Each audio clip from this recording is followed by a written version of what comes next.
Stavi, LD, the esteemed guest. I called earlier, but dogs were barking, and I didn't leave a lot of details. Okay.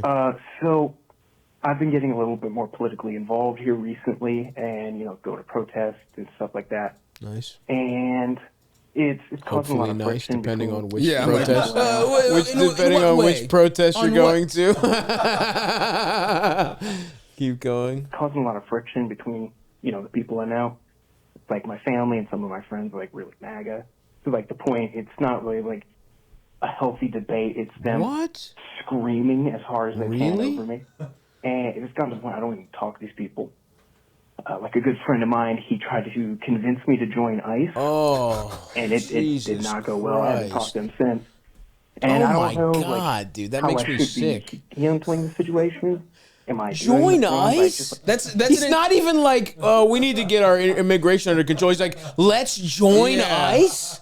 Are you fucking kidding me? Dean Cain. Yeah. It's fucking that's a level. Yeah, I mean, signing up to be a fucking stormtrooper is what your friend wants to do. It's anyone who joins ICE is a piece of shit. Absolutely. I mean, there's no way around that. Yeah. Like, and what they're fucking doing now, where they're like, hey, we're salaries start at $50,000, and we're forgiving debt for joining ICE. Yeah. It's like, do that for fucking teachers, you fucking pieces of shit. And also, society will be better. 50,000 or whatever. It's some kind of I know. But I just mean like the number you would have to. It's like if you're gonna be like sign up to do the fucking devil's work. It's like start at 250 fucking K. Right, all debts cleared. Yeah, I have like diplomatic immunity, but even then, it's like like absolutely not. It's also.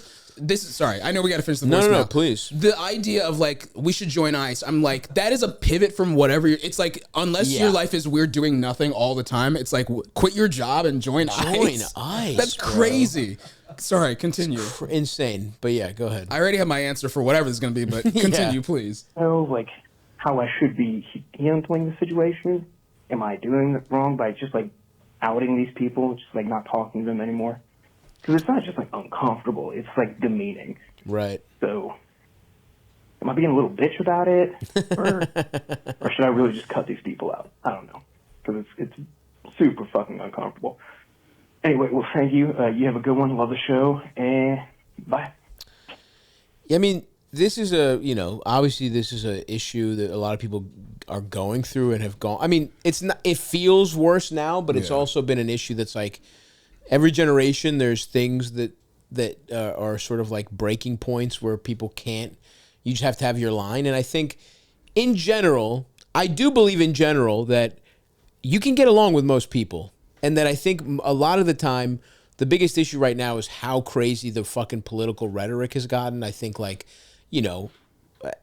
Trump. I mean, literally, as soon as Trump was like. Smart politically to heighten everything because he knows it's all fucking entertainment, but that's one thing when it's a fucking reality show, but when you're the actual fucking president and you're talking about taking out your enemies and doing all this other shit, there becomes like a culture of like real violence that like has really spread in a fucked up way, and there's been incredible there's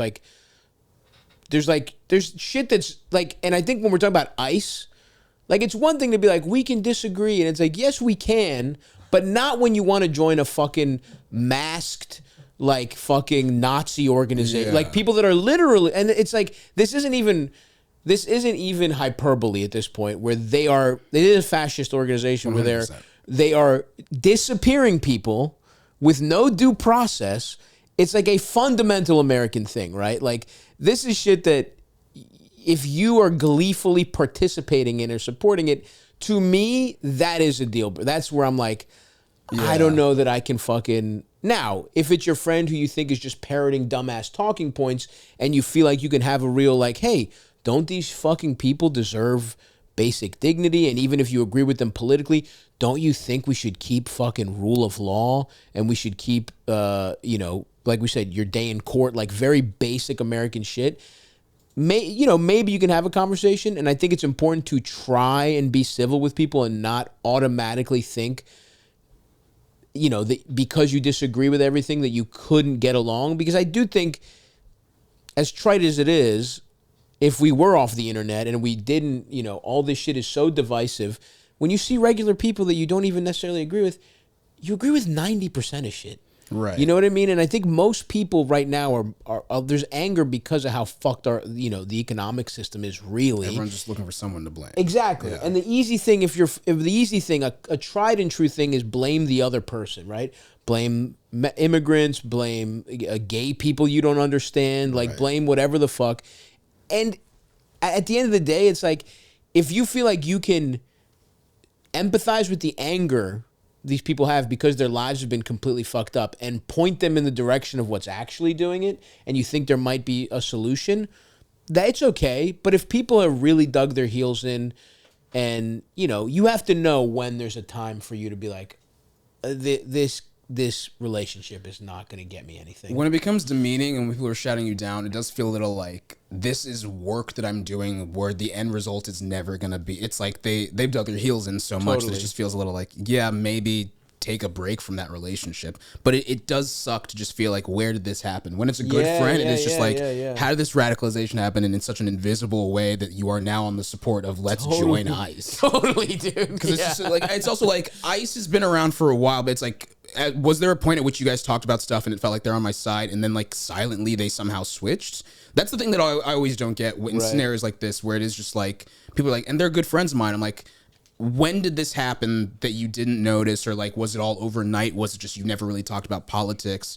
Because that feels like such a pivot that it does feel like either this is something they just picked up overnight and they're like, I've decided this, and you can easily be like, no, sorry, that's dumb. Yeah. But well, I mean, I definitely think it's probably just, I mean, ICE has become this like cultural touchstone for like a lot of Trump's, like they see it as like being in fucking Trump's personal army. Yeah. Like it's become this thing where it's like a badge of honor to be like, we're going to make this country, I get to be racist. I get to actually, a lot of presidential candidates talk about being racist, but he's going to give me a badge and let me be racist for him. You know what I mean? Like to anybody. And I think, everything's just heightened in a way that's fucking scary. And legitimately, some of these jobs are probably that's how fucked up our economy is, where it's like, for some people, they're like, okay.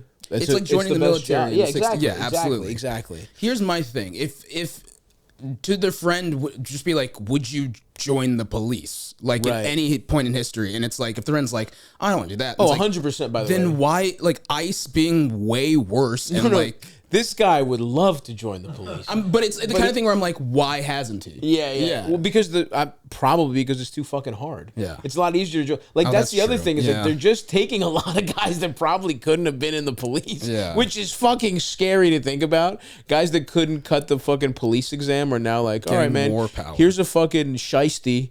Here's a shiesty. Go fucking grab any brown person and we'll figure it out later. So anyway, dude.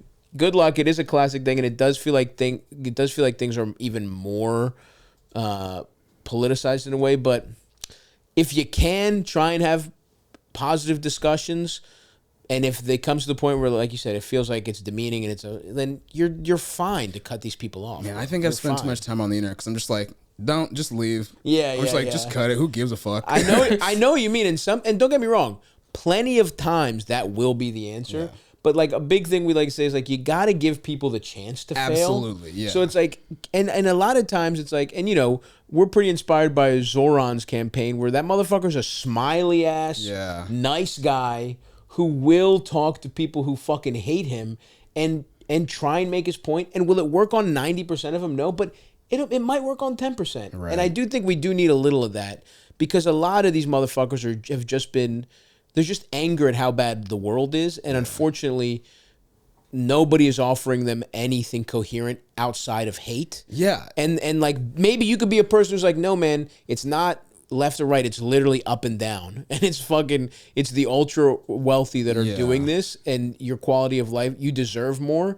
But it's not immigrants or fucking trans people that are taking it from you. It's your fucking bosses and your bosses' bosses' bosses. There's also this thing right now where it's like hate is the only thing that is culturally beneficial in times where people have nothing. It's like if you're in a room and everyone's talking about something, everyone's just like, yeah, I liked it, or it's fine. The one person who's like, I hate it, feels like a little like, ooh, now you explain that. Everyone they're the voice of reason. Yeah. Just because it's like, it's such a stronger feeling to hate something than it is to just sort of feel like, I feel no way about that. Right. So they get power just by having a voice and like speaking passionately about like, this is the problem from a false place of authority. And that happens in so many things that I'm always just like, oh, these people are like talking about this movie in a way where like everyone's really fucking stupid about this movie, because it's like people start going like, oh, I guess we don't like this movie anymore. Oh, you're like, guaranteed to be that guy. Like, when something's awesome, like, I can't wait for someone's going to be the first one battle after another contrarian. It's happening. You know what I mean? Yeah. Like, you're going to get, and that's fine. It doesn't matter. Like, that movie fucking rules, but it's like, but you're right. No matter Sinners, there's always someone who's like, this shit sucks. They'll just pick a movie that's awesome, or any cultural thing that's awesome. Yeah. And you do get attention by being like, this thing sucks. Yes. I mean, that's how Trump became, it's like, 100%. Yeah, just being a person who's like, I'm going to say the insane things that no one is saying. It's like, you get attention. 100%. And then everyone's like, did you see this thing? We all got to share this. Maybe we should all be fucking crazy too. This is fucking awesome. 100%.